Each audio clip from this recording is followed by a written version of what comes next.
Hey everybody, this is Jeff from the Great Heights and Barely Controlled Chaos, and I kind of wanted to give you an update. So the last few days, the last few videos, you've seen me kind of out working on the pigs and their enclosure. So I kind of wanted to give you what I was doing.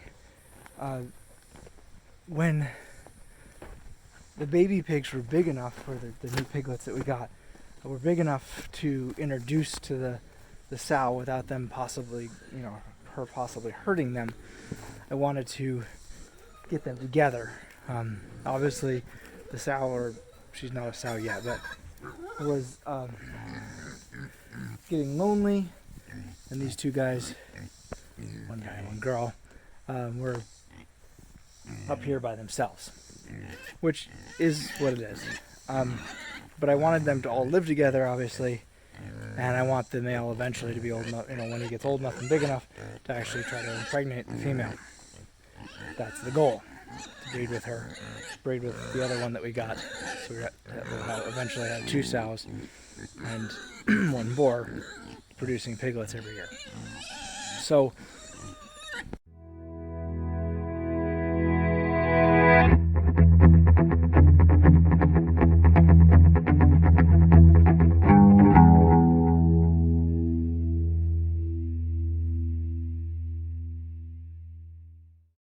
for my lunch break, I brought the new pigs what was left of the goat's hay. They are super happy with that. They're out here just chewing away at it, having fun. But that's what pigs do. That's this kind. A boy and his pigs. This little boy loves looking at the piggies, just like his big brother. And there goes his piggies, right there. So I know I showed this when there was water in it. This is what our pond or our stream looks like when it's dry. So, and I know it's kind of dark out here. We're losing the light pretty fast, but these 2 piglets have been pretty much up here in their enclosure since they got here, or down the other barn, but pretty much up here since we got them. So they don't really know a whole lot outside of this. But as soon as I took this fence down, I was thinking they're going to run. Especially once the mama pig, or what we're calling the mama pig,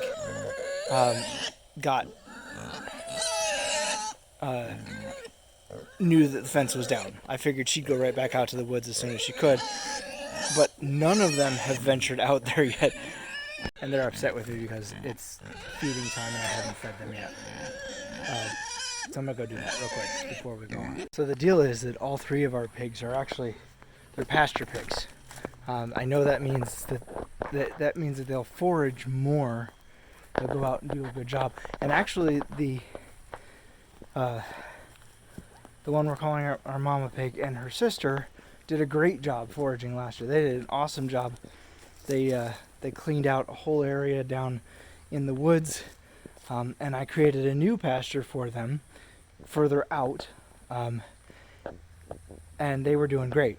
And then this spring, for some reason, I don't know if she just got too fat or what the deal was, she stopped foraging quite so much. And so I was feeding her, and I've been trying to slow down on the amount of feed it was giving her to try to drive her back out there. But I can't starve her, so it's a balance. I was kind of hoping these guys, as I said, those 2 right there, would actually, as soon as I took this fence down and showed them that they could get out there, that they'd run down there. But they've only gone about as far as that second pole there, and they won't go any further. So I'm not real sure why. I'm hoping eventually they'll get adventurous and start wandering down there. I may come out here with the kids over the weekend and try to encourage them to go down there with a little bit of,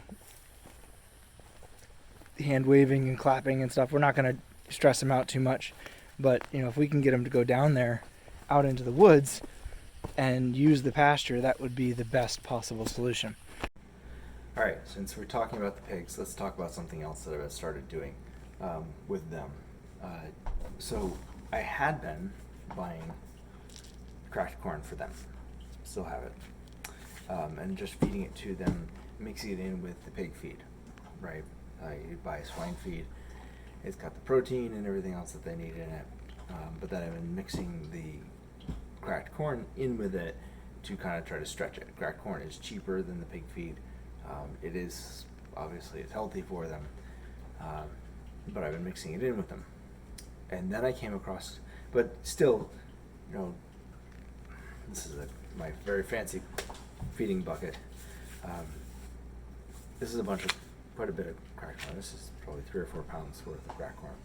Okay, and I feed this to them 2 or 3 times a day. So quite a bit of feed. So it doesn't take that much away from the price. So then I came across an article that that made a lot of sense to me. They were talking about cooking the food for the animals. And I thought, well, why would you do that? But then I thought about it, and just like humans, same reason we cook oatmeal, same reason we cook rice, same reason we cook corn, honestly, too.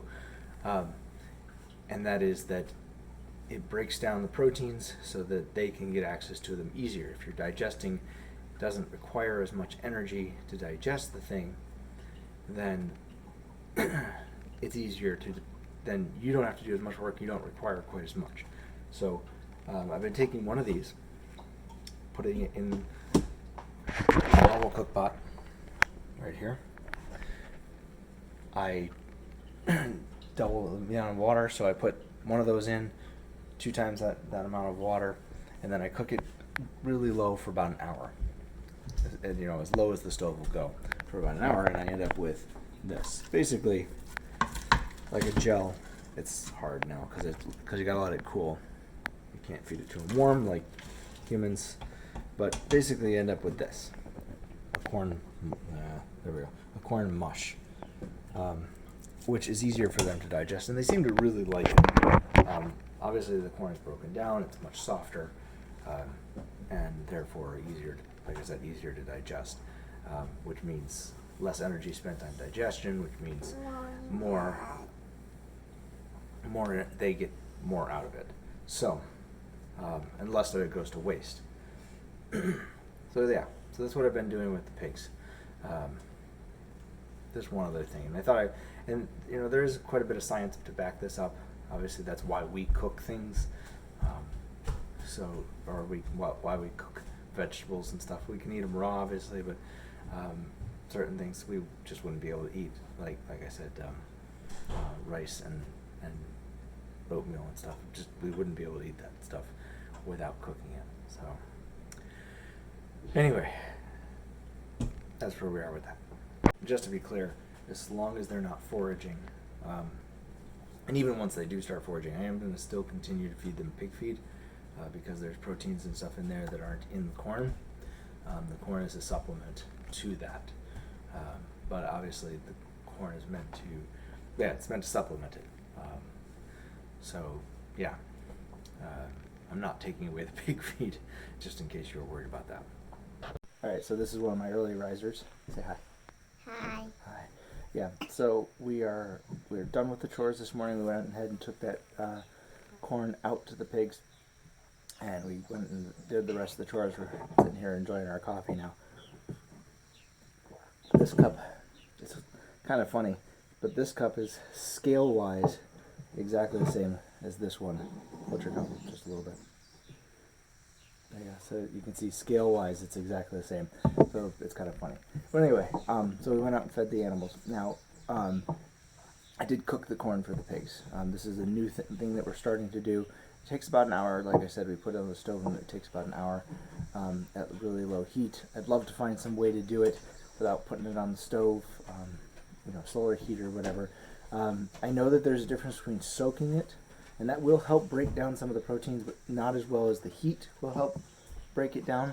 It'd be just like soaking oatmeal overnight. It'd be mushy, but it wouldn't be as good, especially since the cracked corn is harder. So, she's going to join me here. So, cooking the corn is what we're going to do right now, or at least going to try with it. Why not do it for all the animals, especially the chickens who also get cracked corn mixed in with their feed, and that has to do with the way that they digest it. Pigs don't have a gizzard to help break that stuff down, and chickens do. So chickens are designed to be able to eat it like that, to eat nuts and seeds and stuff like that, whereas pigs are not quite so much. So anyway, that's my thinking on it. That's what we're doing. We're going to give it a try, see how it helps, see what it does for them. And it does seem to be making a difference. They seem to be more as satisfied on one scoop as they were on two. There's certainly the same amount of volume, one scoop versus two. Actually, there seems to be more. So, yeah. Anyway, that's where we are with that. So, if you enjoyed this video, just a little bit of showing you the pigs and talking about what we're doing and different things. I will link some of the, if I can find the articles again.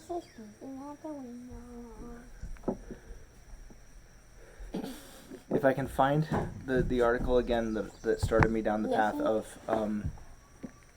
of cooking the corn, I will go ahead and link it in the comments below, or in the description below, so you can go out and take a look at that. Like I said, there is some real science behind it, and then we'll go from there. So, and we'll talk to you next time. With a little encouragement, I was able to get them out here. They're now out in the woods, enjoying what fodder they can find out here. They're about to run into the fence at the far end, so let's find out what happens here. Here they are out here in the woods, just being pigs and enjoying themselves. Finding all the nice tender shoots to eat. And they'll hopefully root this up really good, clear it out. There is an electric fence out here, it's hard to see. See a little bit, maybe. Yeah, you can see it on contrast my boot, but there is an electric fence out here, so that's as far as they can go.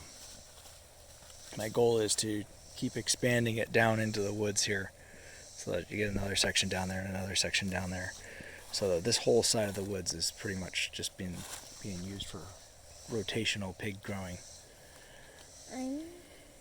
But that's what I'm thinking. And we've got these guys out here. They're enjoying themselves.